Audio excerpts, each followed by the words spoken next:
Podcast, our Jets pod here at The Athletic. Tim McMaster along with Connor Hughes, joined by the world on YouTube. This is the first time we've done this live. It's exciting. Connor was late as we expected him to be, but we'll get on with that. Definitely subscribe and rate us wherever you listen to your podcast. You can also save 40% off a subscription if you go to theathletic.com/can't wait. I mentioned that you may be watching us live on YouTube. If you're catching up on the podcast, that's fine too. But we're going to take some questions that we get during the podcast.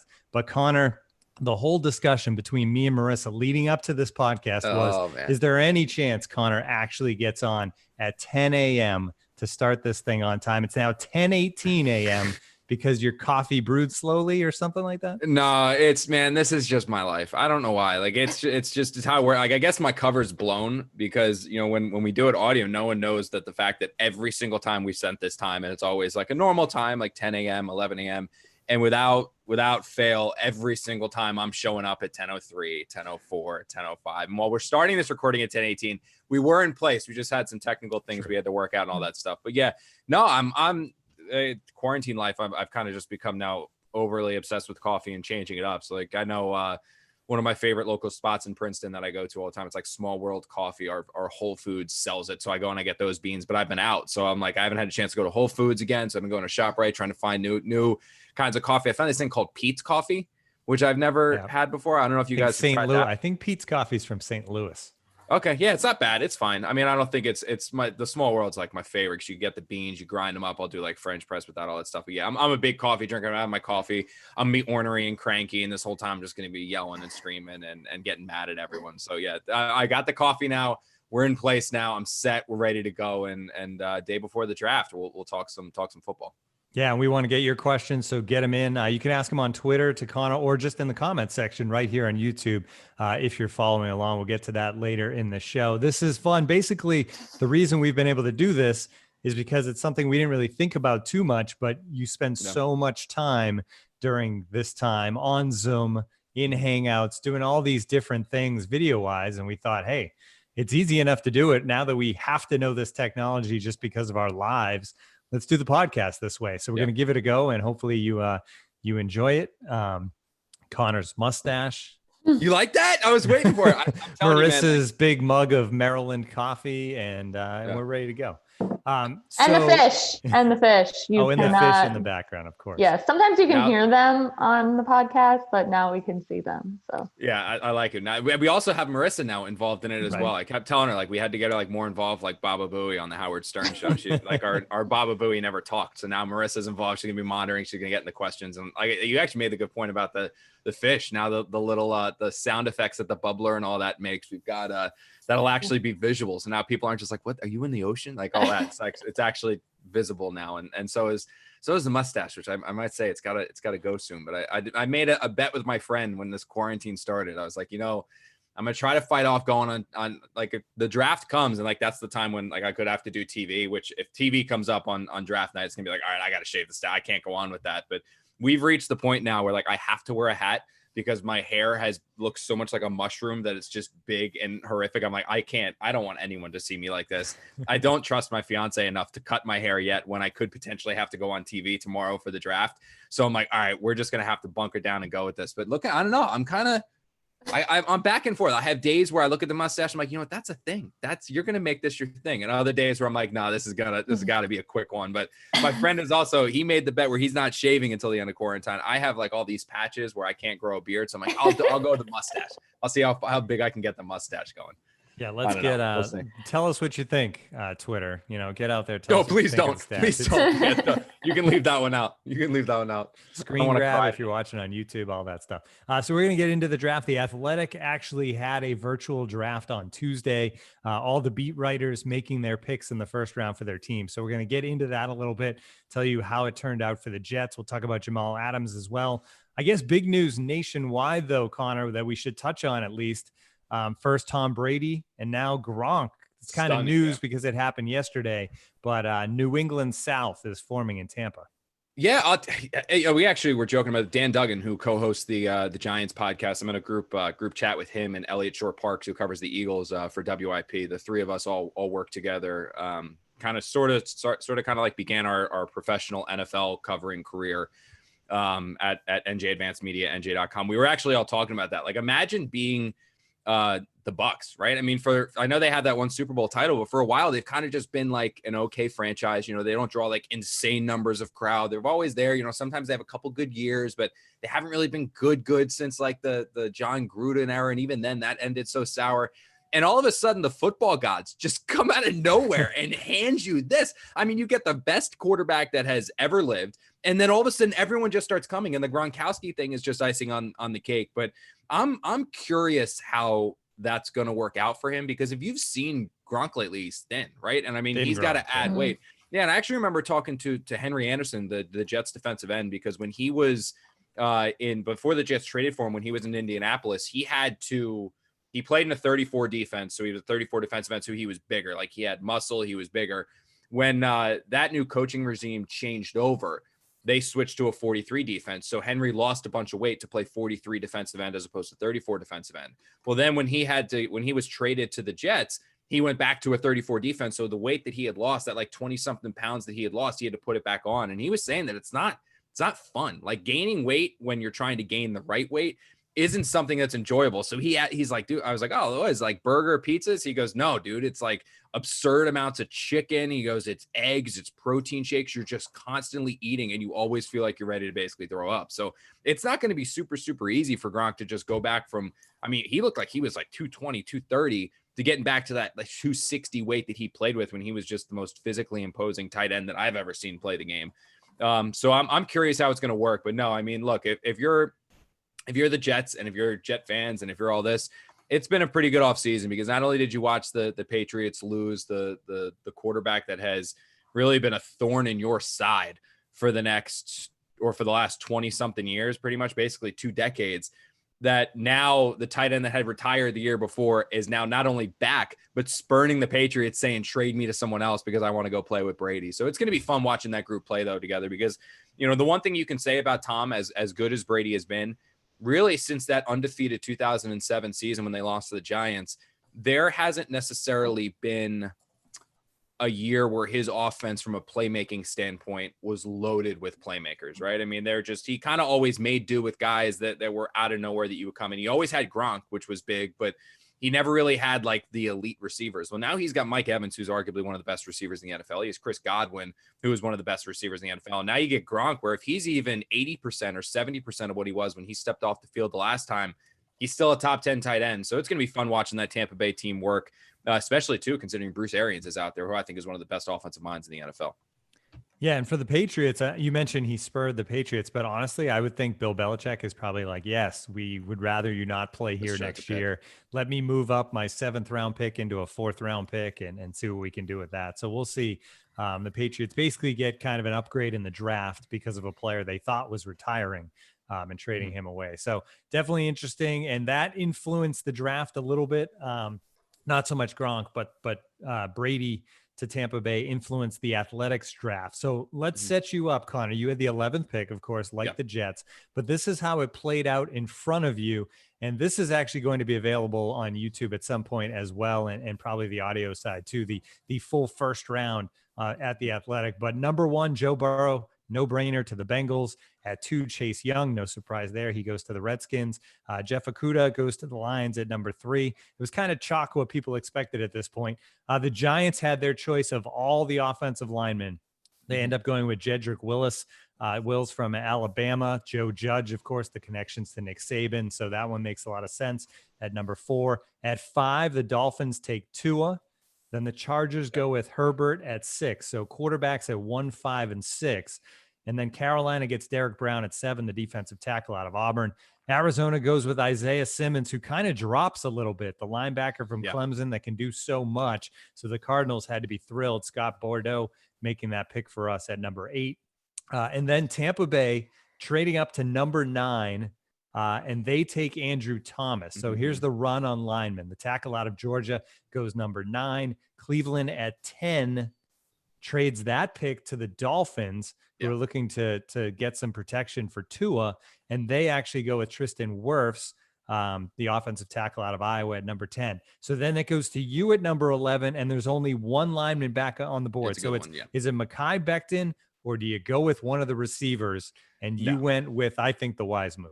Yeah, it's Mekhi Becton. I mean, look, if this draft plays out the way that it did here for the Jets and the way that our mock draft played on, like you said, it's going to be on YouTube later, the video side of it, because we kind of did the cool, again, Zoom, like we had everyone come into Zoom and it was cool. You know, we had guest appearances. People brought their kids. I don't have kids, so I brought my dog and my fish were in the background like here. But this draft, I think, played out exactly how Joe Douglas would want. I mean, and I've written this a ton. I wrote this yesterday when we ran a story on the biggest needs the Jets filled.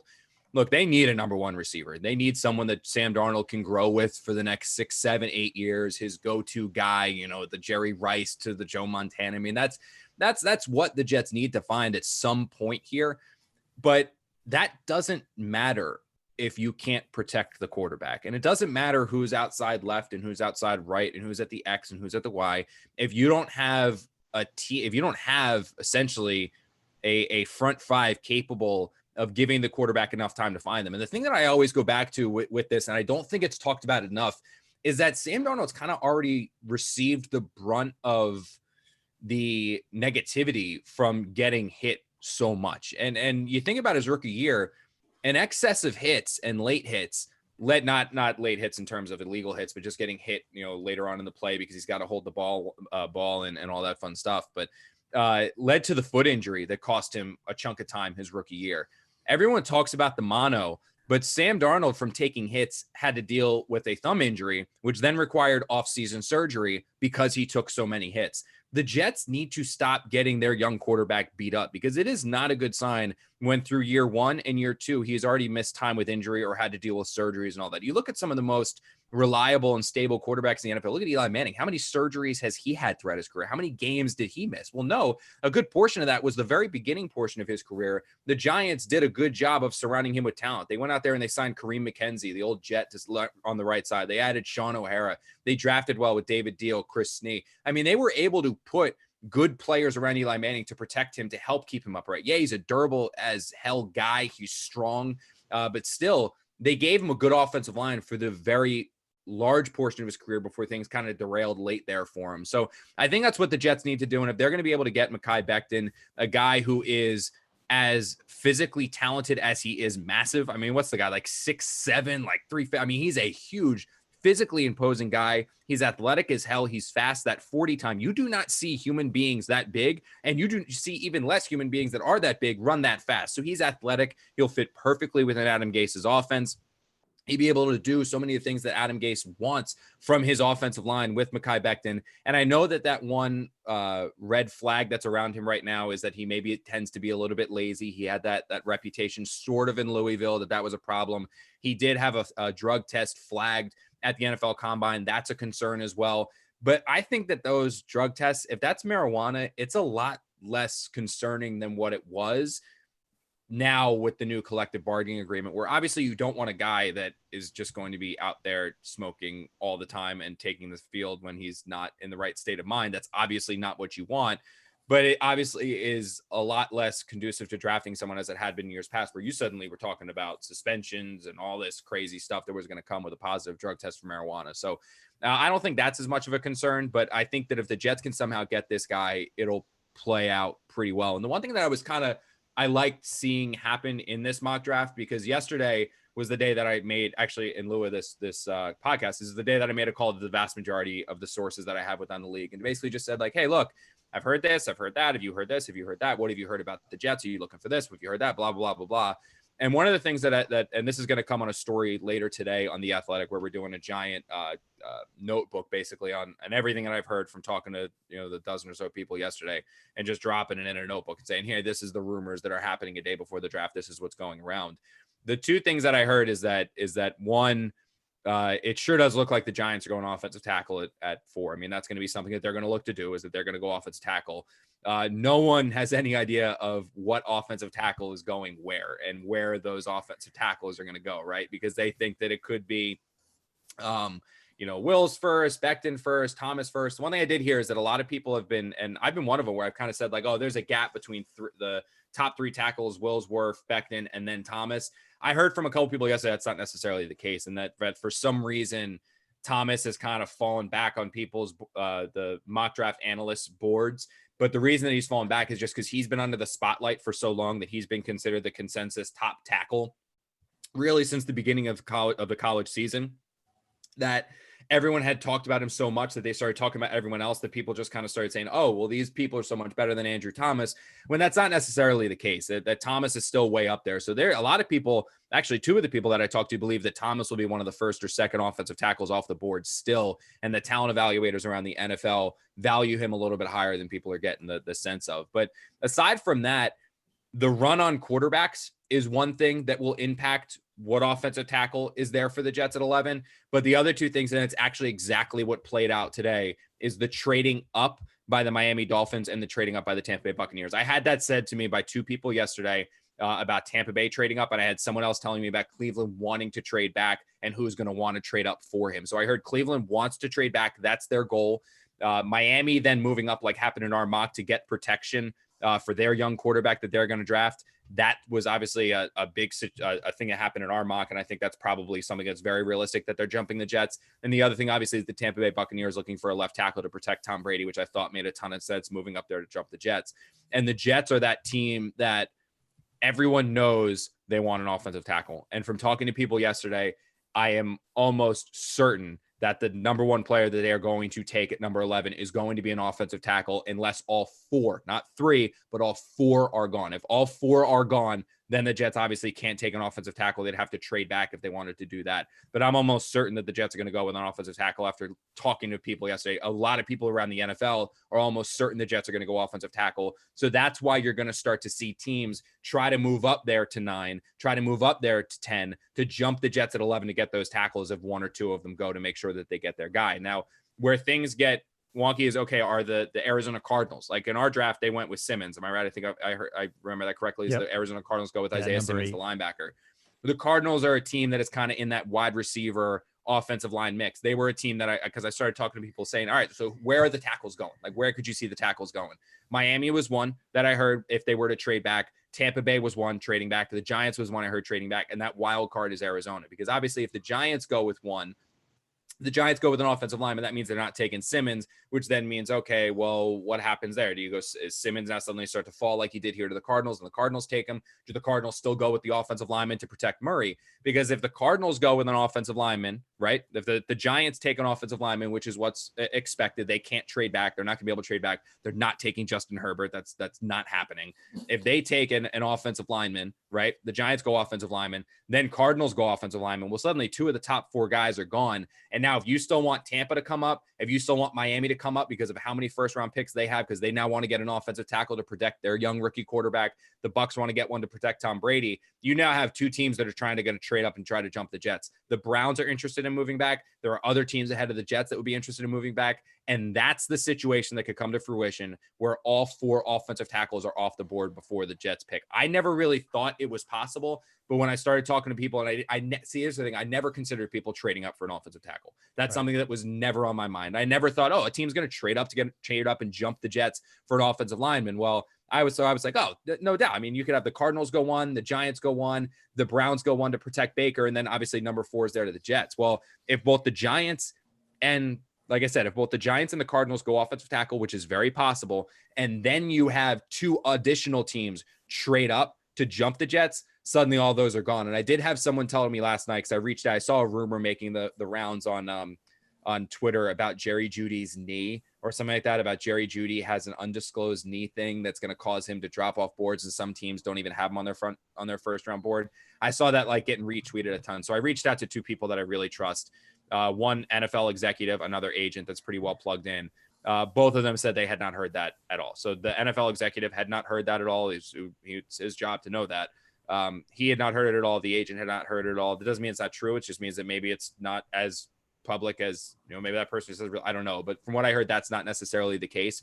But when I was reaching out about that, the one thing that I did hear was that they said that it's starting to gain some traction, that if the Arizona Cardinals go with an offensive lineman, the Jets might look to move up in the draft, that they might try to get to that number 10 spot, that they might try to get up to that number 9 spot to ensure that they get their offensive lineman. Because again, if the top 2 offensive tackles are gone after the Cardinals pick, there is a chance that all 4 are gone by the time the Jets pick. And that's where things get really, really wonky. And like I said, I never really thought Douglas would consider moving up, but if it's looking like none of the 4 tackles are going to make it there at 11, which is possible and was relayed to me a couple of times yesterday, he might look to move up. And that's something that apparently is starting to make its waves on the NFL circuits, I should say, as teams are starting to hear rumblings that the Jets are starting to position themselves to potentially move up to get a tackle.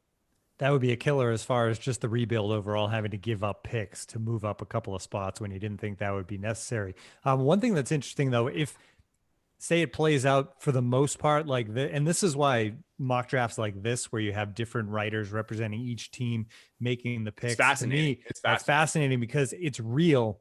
It's not a computer just saying, oh, this guy makes sense. So say you have this play out, but like you said, the Cardinals go offensive line instead of Isaiah Simmons. And then somehow Simmons could drop because then Bucks go O-line, Dolphins go O-line. So there's no offensive lineman available, but Simmons is available at 11, which nobody thought would be possible. But it's weird because talent-wise, he's probably number 3 or 4.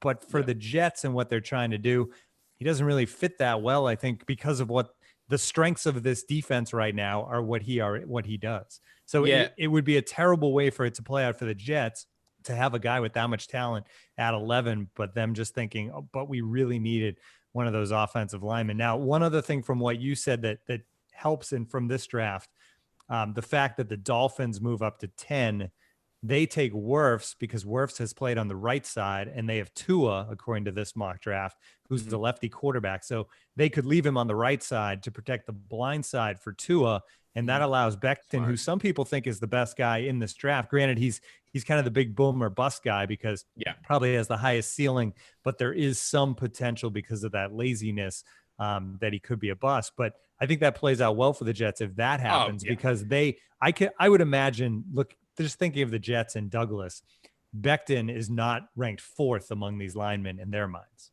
No. Look, I mean, if the Jets are going to like all 4 of these guys, that's kind of what I came out of yesterday thinking, is that the Jets will be happy with any one of these 4 offensive linemen. Do they have guys they would prefer? Absolutely. They would love it if Jedrick Wills fell all the way to him. It's just probably not going to happen. And they would love Becton because he's got the upside, and his skill set, like I said, perfectly fits what Adam Gase wants in his offensive line, because he likes the guys out and moving and all this stuff. I mean, that's why they went out there and they signed George Font from the Seattle Seahawks, is they saw a guy who is ridiculously athletic.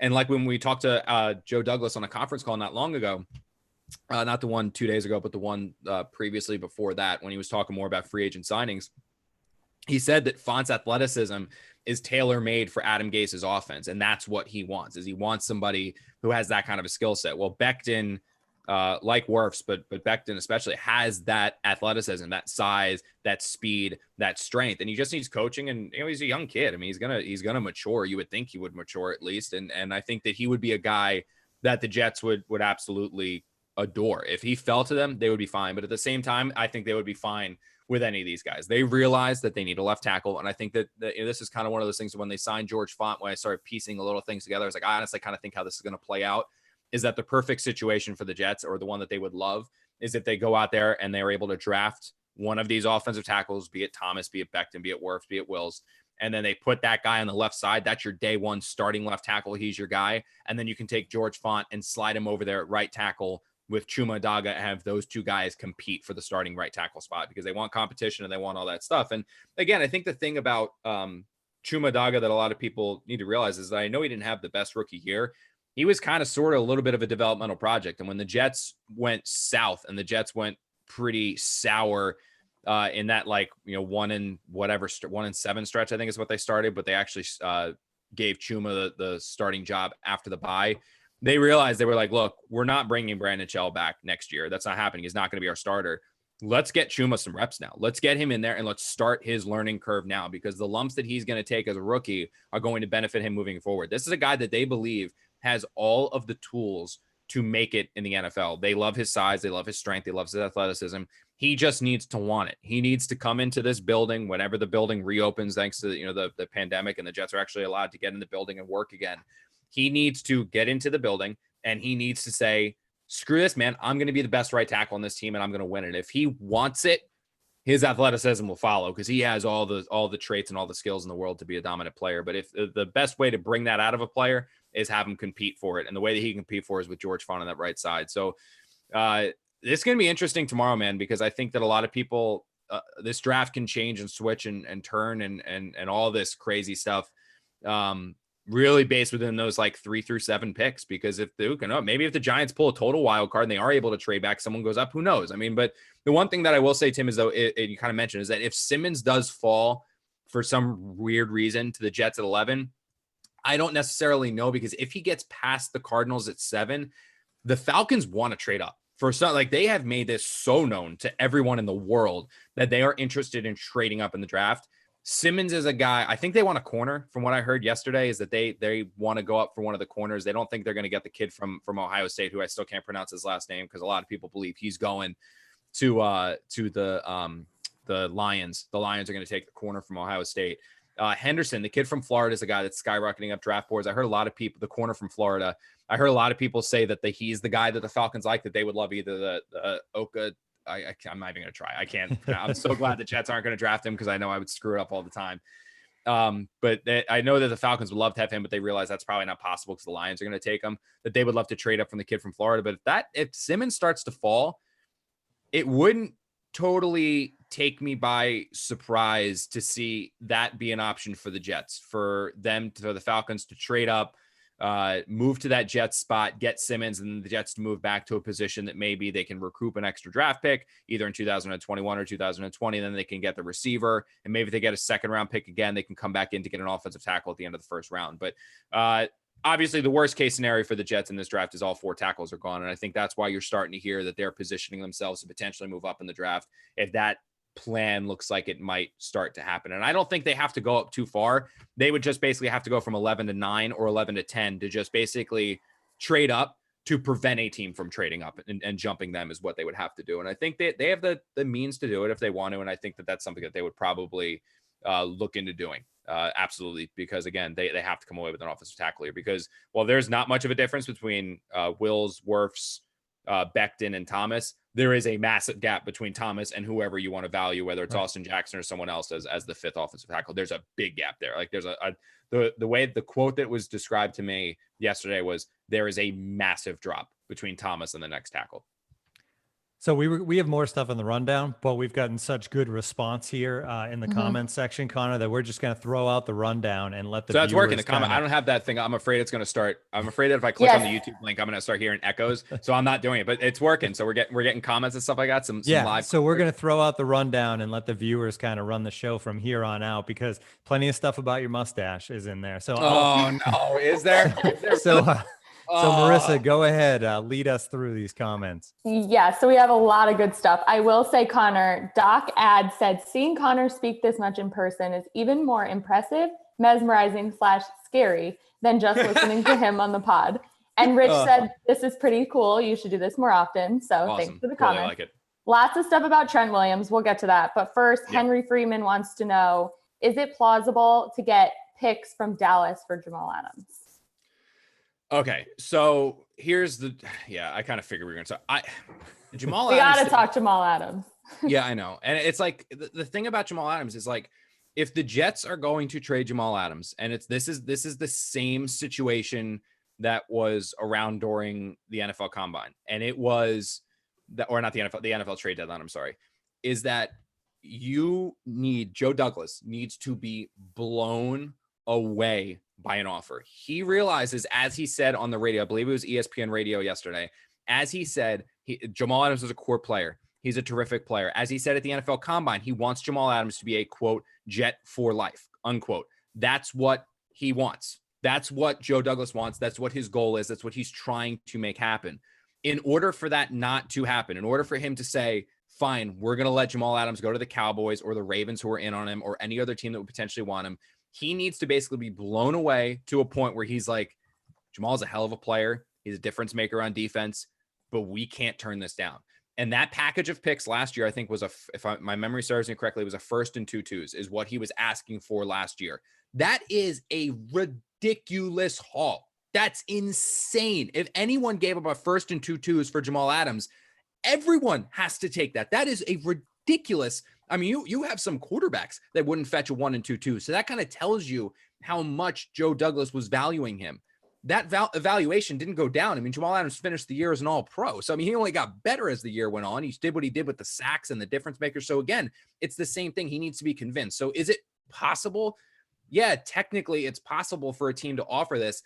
I personally just don't see it happening because, A, the Jets' asking price is going to be so high that, B, I just don't think another team is going to be willing to meet it. And I think this goes down. A lot of people argue, and I know I've seen this on Twitter and all that, and all this about, and we've even talked about it as media members in the media room about this when the whole Jamal Adams saga was going down, is it an argument of semantics, the difference between shopping a player and I'm always going to answer the phone? Is it the same thing? Is it we're just arguing semantics? In my opinion, there is a very, very big difference between shopping a player and fielding phone calls on a player. And because when you're shopping a player, you have decided that you are willing to trade that player and you are just looking for the best offer. So as soon as you get an offer that you believe is better than anything else you're going to get, you take that offer. That's what shopping a player is. That's why you put a player out there like the Jets did with Sheldon Richardson a couple years ago, where they were like, all right, look, we're looking to trade him.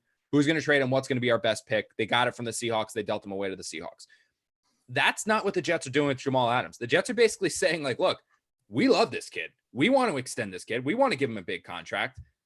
If you want us to trade him, you have to convince us that we have to trade him. And the way you convince them is by blowing Joe Douglas away with a deal that is out of this world for Jamal Adams, that it's like, I can't turn this down. And that's the difference between shopping and just listening to phone calls. And ultimately, could the Cowboys get picks? Maybe. I mean, I honestly, again, if the Cowboys weren't able to throw out there a 1 and 2-2s last year or whatever Joe Douglas wanted last year, I don't think they're going to do it this year. So there's going to be talk. There's probably be speculation. People are probably going to say things like, oh, you know, the Jets had conversations with this person called about blah, blah, blah, blah, blah, blah, blah. That's going to happen on the draft. It always happens on the draft. But ultimately, I think that the draft is going to end with Jamal Adams still a Jet, because I think that the Jets realize that, I think other teams are basically going to realize that the Jets are, the asking price the Jets have for this kid is so high that it's just not going to be worth them grabbing him. And of course, then things shift a little bit from after the draft. It becomes, okay, do we extend Jamal Adams, which is another whole story, Connor, because they don't need to. They have him under contract this year. They have the option for his 5th year. They can franchise him. I mean, there's plenty of ways to keep him affordable for many years. Of course, the question with that is you got to keep him affordable and content and not, you know, unhappy at what he's doing. So that's going to be the next question though, right? This draft ends and the shift goes, okay, we still have Jamal Adams. Now, what do we do with him long-term? Is now the time? Do we wait? How do we keep him happy while we're waiting to extend him in a year, maybe? Yeah. And that again, that's where you're going to bridge the gap. And I think that this was brought up in the conference call when we talked to Joe Douglas, and it was fascinating, is that I've always looked at this as Jamal Adams wants to be the highest paid safety. It's just a matter of how much he wants to clear that. So the current highest paid safety is a kid from Chicago, I think is making 14.3 or 14.6 million annually. I think at one point it might've been he beat the previous high was 14.3. He got 14.6, something odd like that. I mean, I forget what it is. It's right. It's sub $15 million is what annually is what the highest paid safety. So I was like, all right, Jamal is going to want to be the highest paid. The Jets would probably say, okay, we'll give you 15 million annually, but is that going to be enough for Jamal? Is he going to want 16 million? What I never considered until this conference call, and it's something that Joe Douglas wanted no part of the question for obvious reasons, was, does Jamal Adams want to be the highest paid Jet? Does he realize that he is this team's best defender, he's not necessarily the most important. Sam Darnold is this team's most important player, but he is their best player right now. That as the best player, does he want to be paid the most money? And if that's the case, you're talking about Jamal Adams asking for a contract that is worth more than the 17 million annually that CJ Mosley is getting. Jamal Adams is a hell of a football player. He is an unbelievable football player. He does so much for this team. He means so much to this team. The Jets would be out of their minds to give him 17 million annually. Mike McCagnon was out of his mind to give CJ Mosley 17 million annually. Jamal Adams is a good player. He has great play. He's a great player. He still has just 2 interceptions in 3 years. Terrell Basham has 1 interception, and he got it last year. So Jamal Adams has 1 additional interception than Terrell Basham. As dominant of a player as he is, you can't give that guy $17 million unless there is a ridiculous salary cap jump next year, which some people are talking about. They're talking about the salary cap, the team salary cap increasing quite a bit next year, which if that happens and it goes up like 30 million or 20 million, well, then suddenly it changes because 17 million right now is not the 17 million on a $20 million contract. And that totally changes things, which honestly is why if I was Jamal Adams, I would just wait 1 year. I would just wait for the salary cap to go up to see what you're asking for. But it's going to get weird. I don't want to say weird. It's going to get interesting after the draft. Like you said, Tim, when this is all done, Jamal Adams isn't traded and he goes, I want my new deal. And then the Jets say, well, you're not getting it yet. And then all of a sudden it comes to how long does he hold out a mini camp? If there is a mini camp, does he start holding out a training camp? He's not going to not show up for the season because obviously he's only making $3.5 million this year. He can't afford to hold out forever. And the Jets are probably going to stick to their guns, but this does have the potential to get messy. I think that talking to Jamal Adams, whenever you get a chance to talk to him, will provide some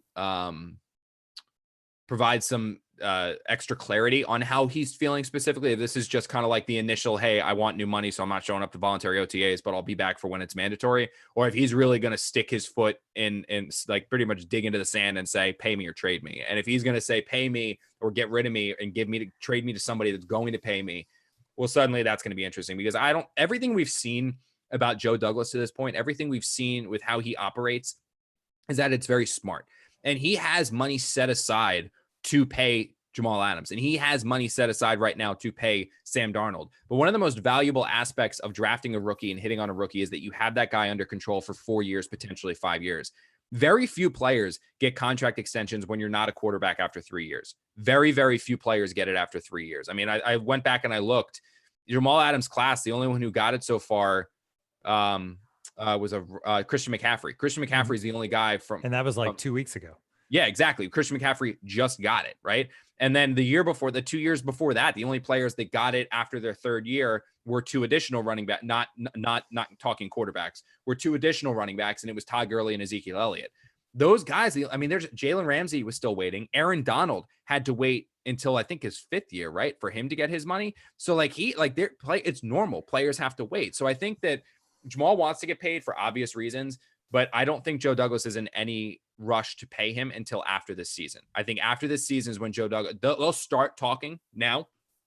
Joe Douglas will start talking to Jamal Adams' agency saying, this is what we want. Jamal Adams says, this is what I want. And then you start to try to mend the fences. But I don't think there's going to be any crazy rush. I don't think there should be any crazy rush because, again, the thing to remember about all of this is as angry as Jamal can get, as loud as he can scream, as much as he can stomp his feet, all of that stuff, he has no cards in this. He doesn't have any leverage. The Jets have it all. They control him for this year. They control him for next year. They can then, it will never get to this point, but they could franchise tag him 2 years from now. So there's no, Jamal doesn't have in Yannick's situation in Jacksonville, he cannot show up and not sign the franchise tag because he's not under contract. He played out his rookie year. Jamal is still under contract for 2 years. Not tender. He still has 2 more years on his contract. So he can say, I want, but he doesn't have the leverage to actually get it done yet, unless the Jets just want to be kind and say, sure, we'll reward you for what you've done so far with a new contract extension. Yeah. And then everybody else lines up. Everybody else lines up after that, right? Next week. Hey, you signed Jamal after 3 years. Exactly. Right. Yeah. Yep. All right, Marissa, what's next? So a lot of talk about Trent Williams. Justina Anderson. Yeah, I just saw that. Yeah.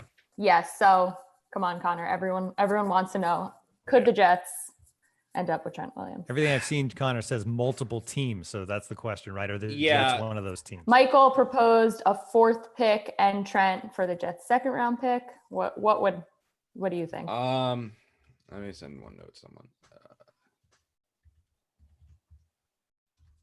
See, in normal circumstances, we would pause right now. Yeah, I'm going to know someone over this. I figure I'm going to, yeah. You'd never know listening to the podcast. I'm checking it. No, I figure, I don't know. Maybe we'll get this answer in live on Showtime. I just reached out to somebody that I know that's kind of close to that situation to see if the Jets are one of those teams. I saw that literally as we hit record. literally as we hit record, I saw Josina tweet something about Trent Williams. And I was like, I'm going to have to look at that and check in on that. And then we started recording. So I was like, okay, I'll just do it after the show. But now I reached out to somebody now to see if the Jets are one of those teams. I don't know if, okay. So what I was just told is that the Jets have been one of the teams that have called about Trent Williams. They are one of the teams that have kind of stayed in contact. But the direct quote was that they're not believed to be one of the front runners, that things are trending. So I can confirm that this is, again, it's kind of cool. This is like literally right in real time. So you guys can see how this actually works. The everything that's out there right now about things are trending in the right direction is true, that things are trending in the right direction for Trent Williams, but quote, the Jets are not one of the front runners right now, although they have called. So again, what that means and what this is going to come down to with the Jets is kind of what it's been for quite a bit, is that the Jets realize that they have a need at left tackle. Trent Williams would fill that need. The caveat to this Trent Williams situation is that the Jets would not only necessarily have to trade a draft pick where they need their draft picks to fill holes. They will not only have to trade one of those picks for a guy who hasn't played football in a year and is kind of getting up there in age and all that stuff, but Trent wants a new contract. He doesn't just want to come play for a new team on his current deal. He wants a deal that's going to pay him $18, $19, $20 million annually for the next 2 or 3 years. I don't think Joe Douglas is willing to do that. So if this was just about, hey, we'll give you a third round pick and we'll get Trent Williams, sweet. Jets get Trent Williams. But the fact that you also have to add in that caveat that he wants a contract extension and a substantial one at that, I don't think that the Jets were ever realistically in the running once that was considered. And that's kind of what, again, I can confirm right now that things are trending in the right direction. What's out there right now is true, that things are moving that way, but the Jets are not believed to be the front runner at this point in time. And that's per a source that's really plugged into this situation. And this is going to move fast, I would think, if this is going to happen. It's tomorrow's obviously the draft. Before the draft, right? Because then teams, and then the Jets can, if this did happen and they did come out of nowhere and make this kind of deal, then the focus becomes wide receiver, I would think, with that first round pick, and one of those real, either Judy or Lamb. All right, Marissa, what else is going on there on the comments? Any update on Logan Ryan? That won't happen. None of that. Yeah, Jets. That's an interesting name. The Jets will definitely be involved in that. Certainly after the draft. I think the things that Pierre Desir was a hell of a signing. Bless Austin. Arthur Mollett showed promise last year for the Jets, but they cannot go into next year just expecting them to be like stars or starters. They're set at nickel. They're set at one outside corner position. I think that the interest in Ryan, though, is going to come down to what the Jets do in the draft, right? Because if a player that they don't expect, say the Jets go offensive line in the first round, second round comes around and a player slides there that they have a corner that they have like a top 15 grade on that for some reason is there in the second round for them, and they take that corner. Well, suddenly that corner is your starter at one side. Pierre Desir is your starter at the other. Brian Poole's in the nickel spot, and then you have two guys behind them, and Arthur Mollett and Bless Austin, both of whom have starting experience from last year and had moments of playing pretty well last year. And Bless and is a guy that maybe you can continue to develop if he can stay healthy. Well, if you do that and you sign a guy or draft a guy that you believe can start, you don't need to give money to Logan Ryan. You don't need to. However, if this draft unfolds, right, they say they go offensive line at number 11, receiver in the second round. In the third round, a pass rusher that they don't expect to be there. They go pass rusher in the third round. Then they go with, say, another receiver or another offensive lineman or something else in the third round. And the right corner isn't there for them, that the right corner just doesn't happen to fall to them in the draft, and they never see someone they believe has 2020 starting potential. Well, then it's after the draft. You can go and you can sign someone that's you can go and sign Logan Ryan and bring him in here. And suddenly, okay, you got Logan Ryan starting one side, Pierre Desir one side, Poole, and then you have the two guys, Austin and Mollett behind them. But right now, the thing with Ryan is that the Jets don't know what's going to happen in the draft, but after the draft, and Joe Douglas confirmed this on his conference call, that they will ramp up free agency and their free agent efforts after the draft once they see which holes they still find. And I would assume that if they do not draft a corner within the first 2 or 3 rounds, because they're not taking one in the first round, if they don't draft a corner in the second round, or they don't draft a corner with one of their third round picks, then you'll see them go out there and make a pretty strong effort to bring in Ryan. So that brings me back, just something popped into my head, Connor. Just thinking back to the first round overall and trade negotiations, the Trent Williams stuff, and the fact that all of this is made a little trickier because all of these front office executives and coaches are in different places, in their basements, in their home offices. So if it gets to pick 8, 9, 10, and the Jets see all the offensive linemen going off the board, like we mentioned, the possibility is there for that to happen. How hard is it to trade on the fly with the way this draft is set up virtually? We gonna find out. We're gonna find out, because I don't know, man. I mean, I can't imagine doing that. I mean, you already have like guys in different rooms and one person in their house and one in the office. I mean, I have enough problem like communicating with my friends what times they want to get on and play Call of Duty, let alone trying to execute a draft between 17 people. So, I mean, honestly, like that's a good question, Tim. You're going to find out. Now, the one thing I did hear this from somebody yesterday, because that was one of the things I was talking about, was like this draft, how different is it? Because I was also asking about rumors, right? Because normally this is when draft rumors are rampant and you have them everywhere. And you can pick up little tidbits on what this team's doing and that team's doing. You can take that information and you can share it to someone else and say, like, you can send it to somebody that you know with this team and they'll give you something on this. And that's how sourcing works and source building and news breaking works. Last year, there was so much of that. I mean, I remember writing stories with that where it's like you constantly just have information in your head. So one of my best sources, I was on the phone with him yesterday and I was like, yeah, man, I was like, it seems this year's a lot quiet. He goes, no kid. He goes, it is much, much different this year than last, because the information just isn't out there because people aren't together. Usually you have it where you see this person at this pro day, you see this person, and all of a sudden the scouts start talking to this and the executives, and all of a sudden it just starts spreading. You get all this information that it's not super out there. But the one thing that this guy was telling me, though, is that what people feel is that there are teams in the NFL right now that there's going to be glitches tomorrow night. Like that's going to happen. There's going to be a hiccup here or there. The NFL believes that they have enough people in place to quickly solidify those hiccups where it won't cause any, dramatic issues. But the one thing that this source told me was that there are several teams in the NFL that believe that they have a distinct advantage tomorrow night in the draft because of the fact that they think they are more tech savvy than some other teams, that they believe that because, whether it's their setup, whether it's their this, whether it's their that, they believe that they will have an advantage tomorrow night because they're more prepared for it. Not the drafting side of it, not we're better. I'm sure everyone believes they've scouted players differently and they know who, but they believe that they're going to be able to manipulate this enough compared to some other teams where they're going to get it, where they're going to have an advantage over that. So that it's going to be fascinating to watch. But no, I have no idea how it's going to work. Teams believe they can have it figured out. Teams believe they're going to be able to work it. But I mean, you're not going to know until it actually happens and see how it plays through. What's next, Marissa? So we got a shout out to the fish tank, Connor. I think they actually would like a close up of the fish tank. Maybe we'll do that next time. I don't want you to next time. Yeah. I don't want you pulling your laptop off. I didn't clean my going floor. Black. Yeah. If Connor I did change my pajama pants though. Wow. Finally, I'm in sweatpants now. No more pajama pants.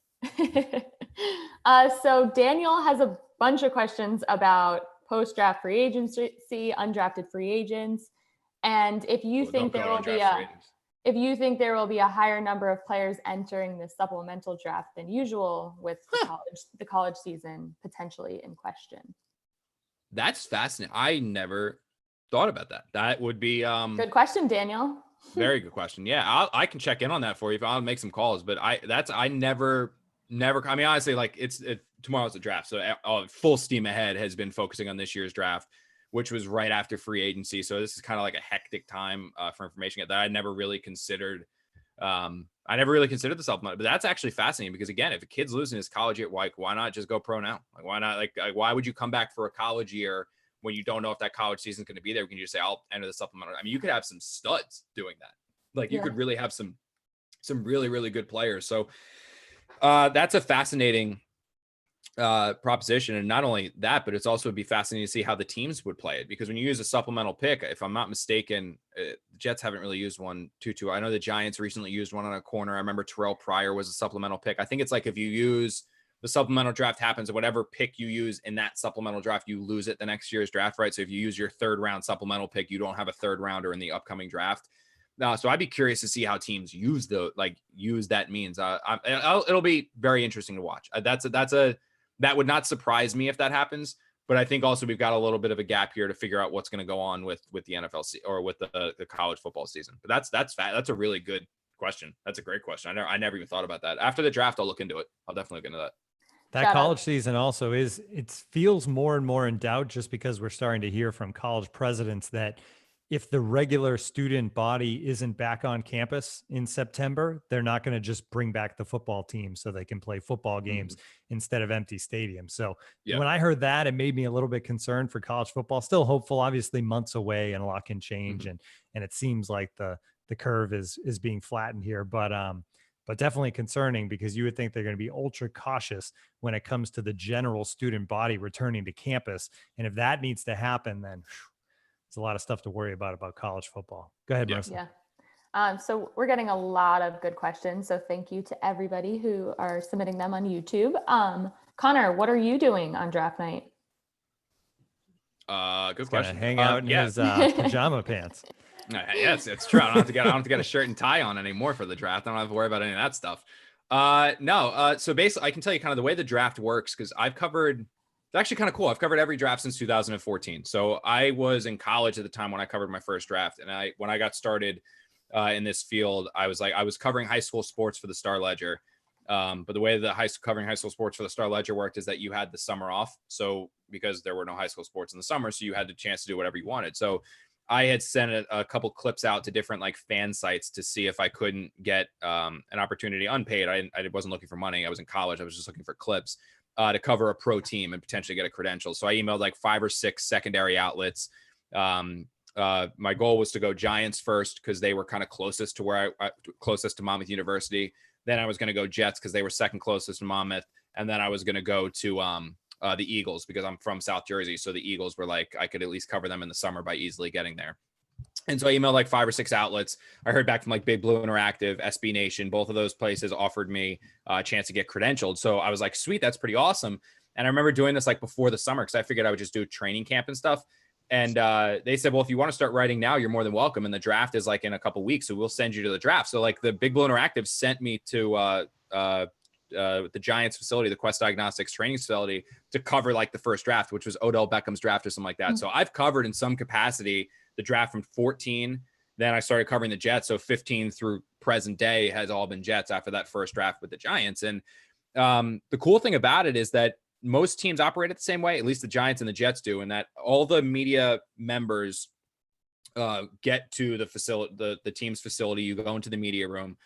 Most team facilities have big screen TVs somewhere in the media room. They put the draft on. It's one day, usually it's NFL Network. Next day is ESPN. Usually it's if NFL Network reporter gets there first, they put on NFL Network. If ESPN gets there first, ESPN goes on. It just kind of varies. But you watch the draft literally with all your media members. The Jets bring in food. So the best thing is on Friday, you get the ice cream bar, which is the draft press book. Do we have the draft? Oh, they go all power out. rankings. Jets, yeah, I'll tell you what, man. Like MetLife Stadium stinks with food. Like they're pretty atrocious. We know. The Jets cooking staff is no complaints. The Jets cooking, what the Jets feed us in the media room is dynamite. It is always good, always unique, always good. But that's neither here nor I can't get on that tangent. We'll be here for another 3 hours talking about that food. But you show up, you watch the draft on TV with all of the other reporters. As soon as the Jets make their pick, they conference call in the player that they just selected, and they do the conference call with the player. Then shortly thereafter, the GM and the coach come down into the media room and into the press conference room, and they give a press conference. You get the quotes from those guys, and then you go and you write your story. And after you're done writing your story, you go back out to the media room, you sit down, you watch the rest of the draft until the next pick when you do it all over again. You just do that every single draft.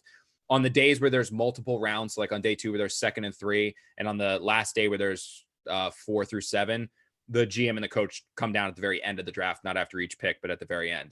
For whatever reason, last year, Adam Gase decided he wasn't going to talk about the draft, which I think there might have been something going on there between him and Mike McCaggan. I'm not totally sure, but I think that's probably why Adam Gase decided he didn't want to talk about the draft with us, and just Mike McCaggan came down, which was very, very odd because it's always the quarterback, coach and GM. The way that this year's draft is going to work is similar. The only difference is that I'm not going to be at the facility. So I'm going to be, this is my office, but I'm going to be in our family room, posted up there with coffee and watching the first round of the draft, making phone calls on the phone, trying to track down who the Jets are potentially taking, what people have heard. I have a couple of sources that help out with leaking draft picks and get me the draft picks early, so I can report those early and say like, hey, this is who the Jets took. This is who the Jets took. And I'll be doing that. And then the difference is that after that pick is made, instead of having the first round pick conference called in, we're going to do a Zoom with the first round pick. So the Jets media relations staff, which were great with this, set up a Zoom. So we're going to do a Zoom with the first round pick and all the local media. So we'll get to talk to the guy, ask him questions, yada, yada. At the end of the first round, we're then going to do a Zoom with Joe Douglas and probably Adam Gase first, or Joe, something like that. It's going to work. So the difference for me is that instead of being at the facility, I'm going to be watching it in my family room. And instead of having a conference call, it's going to be a Zoom with the player. And instead of being able to have Adam Gase and Joe Douglas sitting there in front of you asking questions, they're going to Zoom them in as well, man. It's going to be different. It's going to be weird, but it's going to change the pace, because obviously I've done the same thing for the draft every year since 14. Hopefully the reporters remember to mute their Zooms when they're not asking questions. There is a 0% chance that happens. There is every conference call with sports reporters, someone always forgets to mute their mic. Always. Yeah, it is always the case. Is it you, Connor? No, not me. Because I'm always petrified that like I'm gonna do something super embarrassing with my mic unmuted. So as soon as I press the number to dial in, my second step is muting before I even put in my access code. Immediately, it's always I will not do it. I'm petrified. I'm gonna like burp or something like that, and everyone's gonna hear it. All right, this has been a lot of fun. I think we've gone about an hour now. Great questions. Thanks for tuning in. This was kind of an experiment for us to see how it would go, and I think this was a success, Connor. We're gonna have to do it again. Yeah, I honestly, I like it. And like I said, I think it's cool that this kind of allows, honestly, it's easier for you and I, because now I'm not just waiting for you to stop talking based on your voice. And then it's like that I can actually see you to communicate. I think it also adds something cool where fans that are sitting at, when everyone gets back to work, or if you're still fortunate enough to be at work, they can kind of have it up on their monitor or whatever and kind of be watching it in the meantime and listening to it live to help pass the day when you're doing your daily tasks. And also it gets our Baba Booey involved, where we can get Marissa involved as well. So it's kind of cool. I thought it was fun. It's different. I just have to make sure my office is always sort of tidy here and there's nothing like, crazy, like, my hats are all off or whatever. I can make sure it's all there and the door's shut so the dog doesn't come barging in. But no, I thought it was fun and cool, and definitely something we should continue doing moving forward. Next time we'll do a close up on the fish tank. We can name the fish. Yeah, we'll go through. Yeah, there you go. We'll do a Twitter poll with name Connor's fish. We'll do that.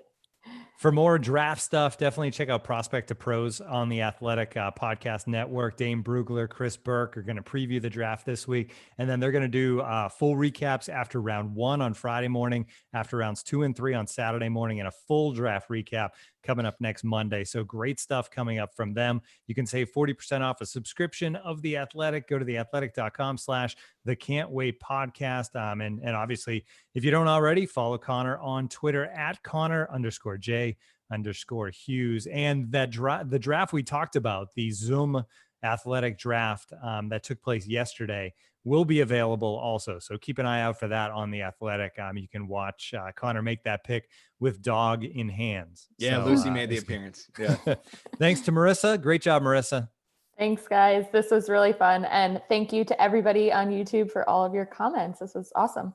All right, we'll do it again soon. Thanks for tuning in, everybody.